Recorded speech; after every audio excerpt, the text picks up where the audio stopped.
নামাজ ছেড়ে দিয়েছো, তওবা করো, মাফ করে দেবো। জেনা করেছো, তওবা করো, মাফ করে দেবো। আকাশ সমান গুনাহ করেছো, তওবা করো, মাফ করে দেবো। আল্লাহু আকবার। শুধু তাই নয়, আল্লাহ বলেন, বান্দা যখনই তওবা করবি তোরে আমি পছন্দ করি। এত গুনাহ করার পর তুই যখন আমার সাথে তওবা করবি, আমি তোরে পছন্দ করি।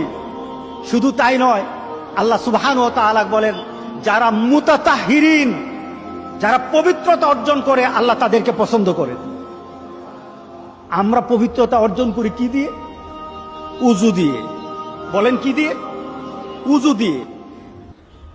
আমরা পবিত্রতা অর্জন করি তওবার মাধ্যমে। প্রথম, এটা হলো আত্মার পরিশুদ্ধতা। আপনার দেহকে পরিশুদ্ধ করতে হবে, আত্মাকে পরিশুদ্ধ করতে হবে। আপনার আত্মাকে পবিত্র বানাবেন। আত্মাকে পবিত্র বানাতে হলে তওবা লাগবে। এটা পানি দিয়ে হবে না, মাটি দিয়ে হবে না। আপনার আত্মাকে যদি পবিত্র করতে চান তাহলে তওবা লাগবে। কি লাগবে? তওবা।